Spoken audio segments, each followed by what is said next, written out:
Kantor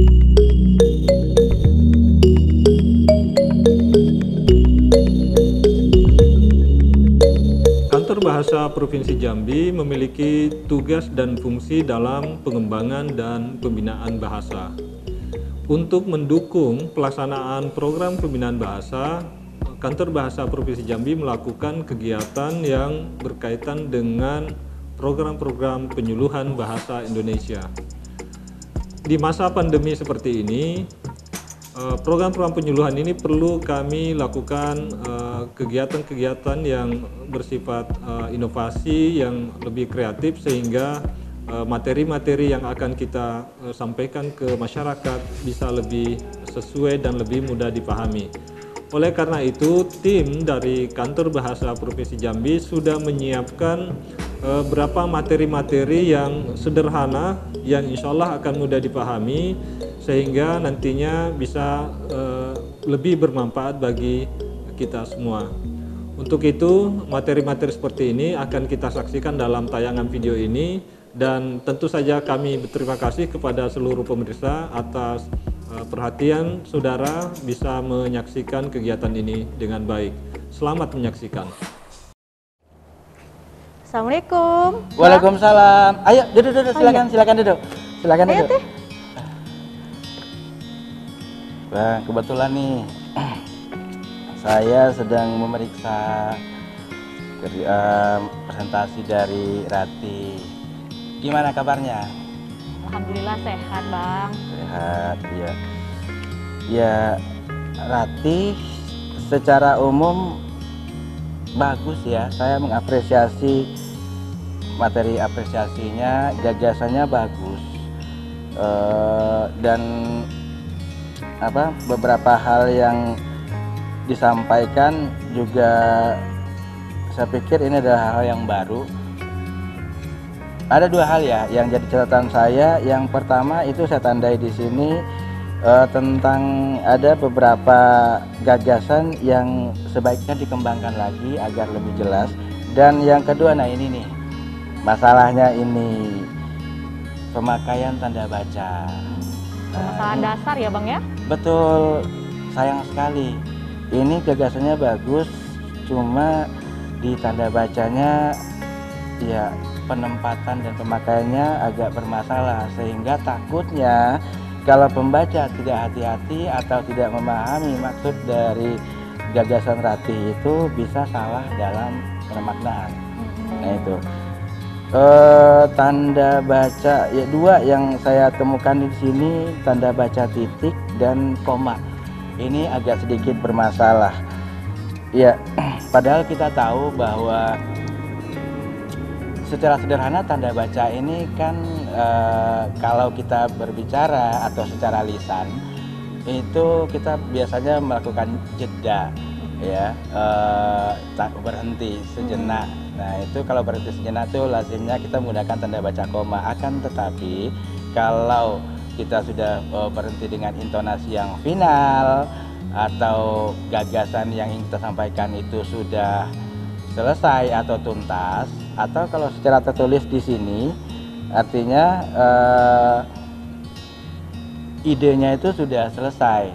Nah maka itu kita akhiri dengan tanda baca titik, tidak usah koma-koma lagi, jadi kalimatnya jadi panjang. Iya, atau mungkin orang menyebutnya polisi Denton ya, koma terus, banyak sekali tanda bacanya.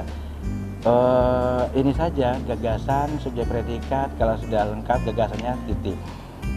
Nah sebenarnya begini Rati, kalau boleh saya ini kan mungkin Ida juga sudah tahu bahwa jika kita mengerti mengapa tanda baca ini begitu diperlukan ya, untuk yang sekarang kita lihat sejarahnya bahwa jauh ya sebelum tahun Masehi itu gagasan tentang tanda baca ini sudah mulai muncul. Itu oleh seorang pustakawan Aleksandrian, Aristofanes. Itu lebih kurang di 200 sebelum Masehi.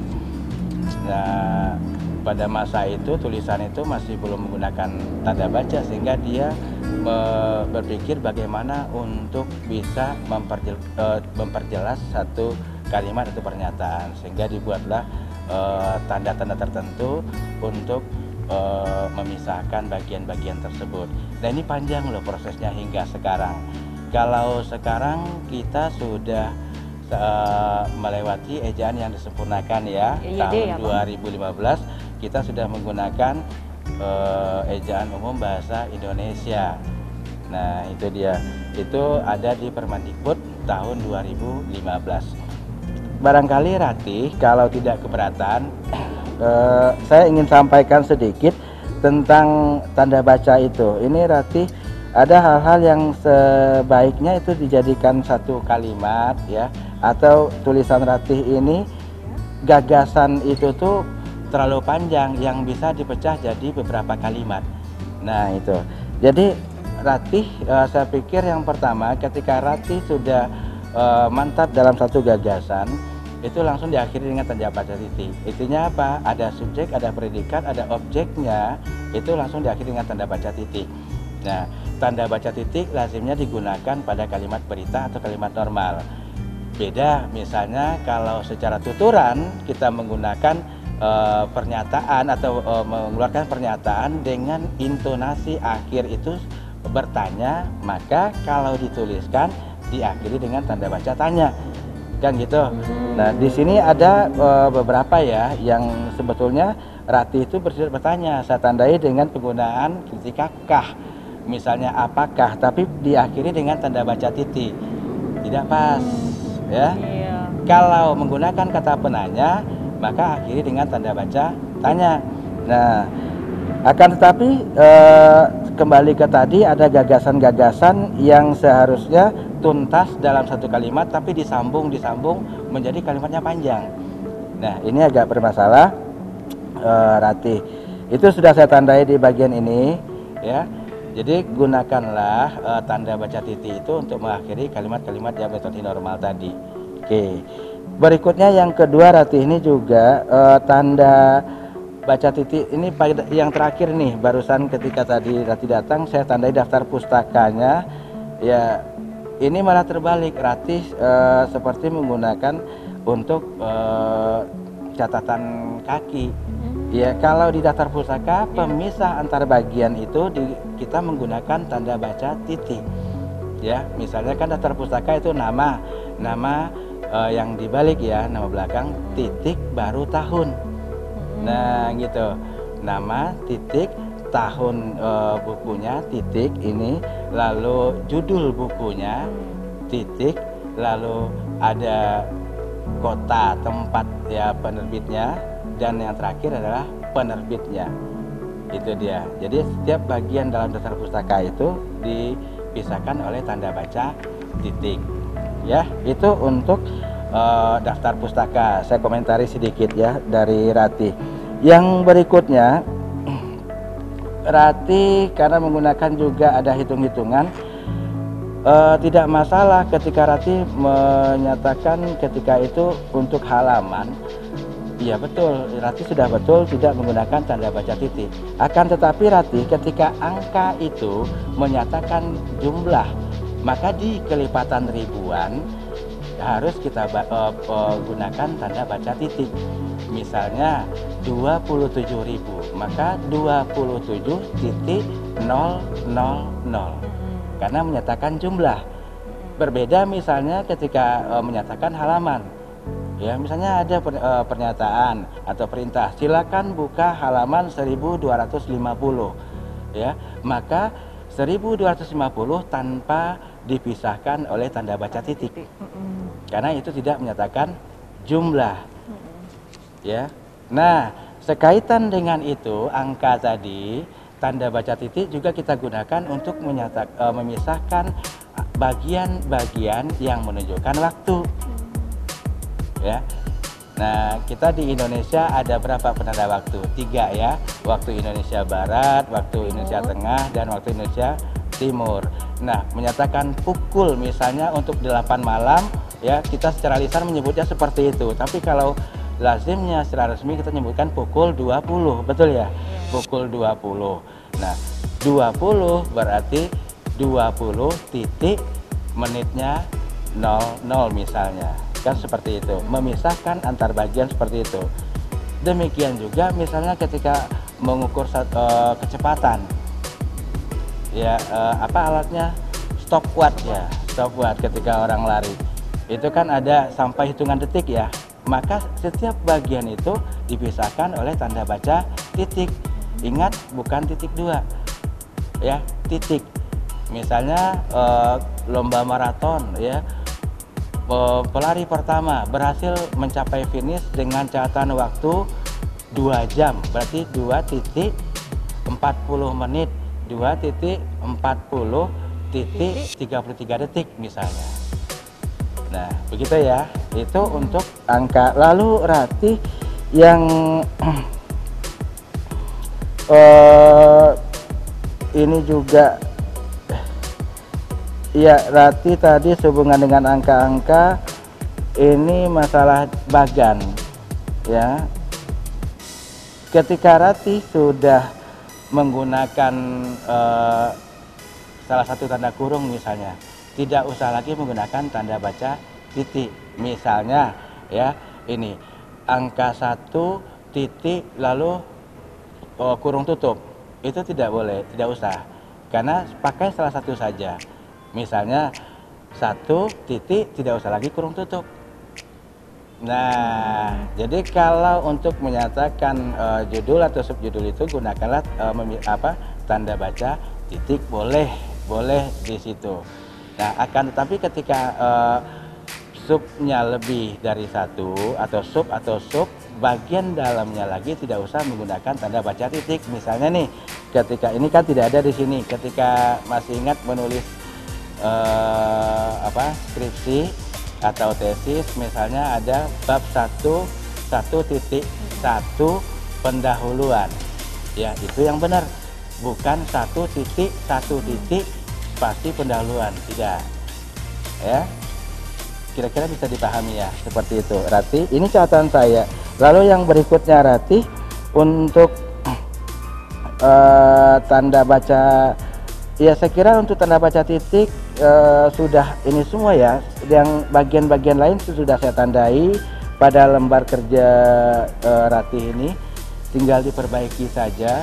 Karena seperti saya bilang tadi, gagasannya luar biasa, menarik, dan tambahan tadi ada beberapa yang saya tandai di bagian kanannya, itu untuk bagian-bagian yang menarik untuk dikembangkan. Ya, itu tadi tanda baca. Nah, saya ingat nih Ratih, tanda baca koma. Iya, tadi kan Ratih menggunakan kalimat. Ratih suka sekali menggabung-gabungkan gagasan dalam menjadi satu kalimat. Ya, saran saya biarkan satu kalimat itu mengusung satu gagasan atau satu pikiran utama. Nah, itu akan lebih mudah dipahami ya. Kalimat kita akan lebih menarik ya. Saya kira seperti itu Ratih. Berarti saya kira perlu memahami juga ada tempat-tempat kita disarankan menggunakan tanda baca koma. Tadi di awal sudah saya bilang bahwa tanda baca koma kalau kita bertutur atau secara lisan itu kan ditandai dengan jeda dulu. Artinya untuk memberikan jeda ya, untuk masuk ke intonasi berikutnya. Artinya jeda itu bukan penanda final atau kalimat kita tuntas, belum. Maka itulah yang dikatakan tanda baca koma. Berikutnya Ratih, nah ada yang menarik Ratih, kebiasaan menggunakan kalimat yang panjang-panjang itu tadi sudah saya komentari. Lalu Ratih kira-kira memahami tidak, ada beberapa konjungsi yang suka Ratih gunakan untuk memulai sebuah pernyataan. Nah, ketika dia adalah konjungsi itu sama dengan kata penghubung ya. Ada tadi ini dari awal saya lihat ada kata sejak, lalu ada kata sebelum, ini menyatakan waktu semua ya. Lalu iya ada ya ini tadi. Nah ini Iya, sejak lagi ini menyatakan waktu. Nah, itu Ratih sudah jelas menyatakan waktu, keterangan waktu ya. Kalau begitu posisinya sebagai anak kalimat. Nah, ketika kata-kata itu posisi sebagai anak kalimat, maka untuk dapat membuat satu kalimat yang efektif, kita harus menghadirkan induk kalimatnya. Nah, ini dia. Maka hukumnya adalah ketika anak kalimat mendahului sebuah pernyataan, harus diikuti oleh tanda baca koma, setelah itu baru masuk induk kalimat. Nah, gitu. Pernyataan yang diawali oleh kata penghubung itu pasti dia sebagai anak kalimat. Oke, sebagai anak kalimat maka diikuti oleh tanda baca koma. Ya, Ratih. Oke, ini sehubungan dengan tanda baca koma yang kedua yang saya tandai. Lalu Ratih, ini sedikit komentar saya, Ratih suka menyimpulkan ya. Dua paragraf lalu menyimpulkan dengan demikian, ini lagi ketemu lagi dengan demikian. Nah, saya kira itu harus dicarikan alternatifnya ya. Jangan melulu kita seperti itu ya. Tapi catatan saya justru mengomentari dengan kata dengan demikian atau yang sejenis dengan itu ya. Ada kata-kata yang lazim digunakan sebagai penghubung antar kalimat. Artinya kalimat yang kita tulis sekarang pasti berhubungan dengan kalimat sebelumnya. Nah, contoh kata setelah itu ikuti dengan tanda baca koma. Ya. Oleh karena itu, koma. Ikuti dengan tanda baca koma. Ya, akan tetapi koma menyatakan bahwa yang akan kita sampaikan ini ada pertentangannya dengan informasi sebelumnya. Kalau setelah itu atau selanjutnya, berarti yang akan kita sampaikan ini merupakan kelanjutan dari informasi sebelumnya, kan gitu. Tetapi tadi kan kalimatnya kita pecah menjadi dua kalimat agar tidak terlalu panjang tadi. Kira ya. Jadi untuk penghubung antar kalimat ada memang kata-kata yang digunakan lazim digunakan sebagai penghubung antar kalimat. Maka ikuti dengan tanda baca koma. Oke. Berikutnya Ratih. Ini mungkin sekadar tambahan saja. Saya jadi teringat seperti ini kita berdialog menggunakan kata-kata seru ya. Misalnya kalau di rumah mungkin nanti kepada orang tuanya atau ada tamu mengucapkan silakan masuk Bu, kan seperti itu ya. Nah, Bu itu kata sapaan, jadi menuliskannya itu dahului dengan tanda baca koma. Silakan masuk, koma, Bu. Nah, seperti itu. Nah, atau kita mengomentari sesuatu. Panas sekali hari ini ya. Nah, gitulah. Kata serunya di mana? Ya itu. Panas sekali hari ini, koma, ya. Nah, misalnya ada lagi kita biasanya untuk mengalihkan pembicaraan atau tiba-tiba teringat sesuatu. Misalnya Ida sedang asik ngomong lalu Ratih bicara ya, bicara Ratih tiba-tiba terlintas sesuatu yang harus segera disampaikan. Nah, untuk mengalihkan pembicaraan biasanya Ratih menggunakan kata apa misalnya? Oh ya, betul enggak? Ya. Nah, gitu. Oh ya. Nah, itu kata seru juga. Untuk kata penghubung ya. Sebetulnya tadi juga misalnya tadi kan silakan masuk, koma, Bu, ya. Itu kan lazim untuk kalimat langsung ya. Nah, itu dalam kalimat yang misalnya ia berkata, koma, tanda petik kan begitu ya. Baru silakan masuk, Bu. Nah, itu memisahkan antara kalimat dalam petikan langsung dengan kalimat yang di luar kalimat langsung itu gunakan tanda baca koma juga. Itu Ratih ya. Baik, saya kira untuk hal-hal seperti itu sudah ini Ratih, ini tidak terlalu banyak lagi, sudah saya sampaikan semua. Kalau tadi sudah saya sampaikan bahwa nama yang di dalam daftar pustaka ya itu kan dibalik ya, pisahkan dengan tanda baca koma. Saya kira Rati sudah paham itu karena sudah sesuai di sini. Lalu untuk, nah ini yang penting juga Rati ya. Yang penting tadi ada beberapa nama yang Rati rujuk,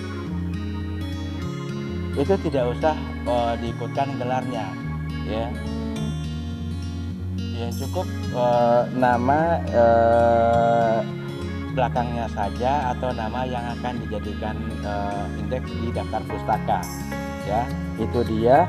Akan tetapi berarti juga perlu mengetahui ketika akan menyatukan nama dengan gelar, maka itu digunakan tanda baca koma membatasi itu. Misalnya Rati Sophia Lestari, koma S titik PD titik. Nah, itu memisahkan nama dengan gelar yang mengikuti dan gunakan tanda baca koma. Ya, demikian Rati, saya kira saya tidak akan berlama-lama lagi. Rati bisa mengetahui lebih detail tentang penggunaan tanda baca ya, khususnya yang saya tandai di sini, tanda baca titik dan tanda baca koma, itu dengan mengacu kepada pedoman umum ejaan bahasa Indonesia. Tadi kan sudah saya sampaikan bahwa sebelumnya kita menggunakan ejaan yang disempurnakan. Kalau sejak tahun 2015 kita sudah memiliki satu pengganti ejaan yang disempurnakan, yaitu ejaan bahasa Indonesia atau disebut juga pedoman umum ejaan bahasa Indonesia. Silakan Rati cari itu bisa diunduh loh di internet secara gratis. Rati pelajari dan saya kira presentasi Rati ini akan semakin efektif ya ketika disampaikan, dan orang yang membacanya akan lebih mudah memahami itu. Saya kira demikian Rati catatan dari saya. Jadi silakan, ada beberapa yang sudah saya tandai, silakan dikembangkan nanti. Kalau masih ada hal-hal yang membingungkan atau ragu, silakan nanti ditanyakan langsung ke saya ya, bisa melalui pesan ya tertulis atau bisa juga melalui telepon. Oke, saya kira demikian. Ya. Jadi Bang, untuk hari ini kita cukupkan dulu sampai di sini Bang. Nanti kita hubungi kembali jika kita perlu bantuan Abang untuk Rati. Baik, silakan. Terima kasih untuk waktu hari ini ya Bang. Iya, sama-sama. Ya, pokoknya jangan sungkan ya. Iya. Jangan Kalau sungkan. gitu saya antar Rati dulu, kami permisi ya Bang. Baik. Iya. Assalamualaikum. Waalaikumsalam warahmatullahi wabarakatuh.